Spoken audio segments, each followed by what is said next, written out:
शादी का दिन घर में जितनी चमक और रोशनी लेकर आता है, उतनी ही गहरी बेचैनी एक बेटी के मन में छोड़ जाता है। वह मुस्कुराती है, सबके साथ हंसती है, पर उसके मन में एक ही बात गूंजती रहती है, कल तक यह घर मेरा था, पर आज से मैं मेहमान जैसी हो जाऊंगी।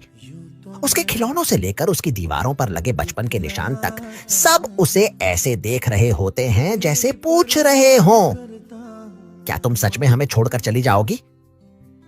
बेटी के कमरे का सन्नाटा भी उस दिन अलग लगता है। माँ पिता के चेहरे पर गर्व होता है, पर उनकी आंखों में एक अदृश्य डर होता है। हमारी बच्ची वहां खुश रहेगी या नहीं?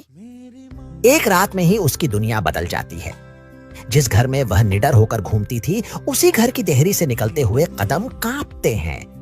शादी की यह यात्रा उसके लिए खुशी से ज्यादा एक गहरी विदाई का दर्द बन जाती है। लड़की विवाह में केवल घर नहीं बदलती, वह अपने भीतर का पूरा संसार बदल देती है। वह अपनी आदतें, अपनी भावनाएं, यहाँ तक कि अपने बर्ताव तक को नया बना लेती है, ताकि नए घर में कोई उसे बोझ न समझे। वह मुस्कुराती रहती है, पर हर मुस्कान के पीछे अपने पुराने घर की एक याद चुपचाप टूट जाती है। कभी कभी वह रात को अकेले छत पर खड़ी होकर सिर्फ यह सोचती है, काश मैं एक दिन और मां की गोद में सिर रखकर सो पाती। मायके का कमरा वैसे ही सजा रहता है, उसका तकिया, उसकी किताबें, उसकी पुरानी चूड़ियां, सब जैसे उसके लौटने का इंतजार कर रहे हों।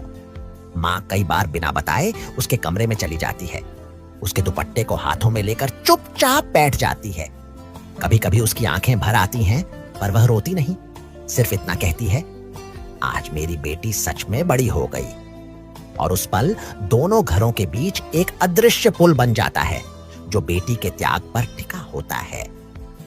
समाज को यह समझना चाहिए कि विवाह केवल रिवाज नहीं, एक बेटी का सबसे बड़ा त्याग है।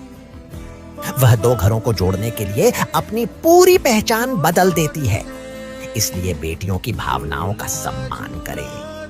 वे पराया धन नहीं, दोनों परिवारों का हृदय होती है।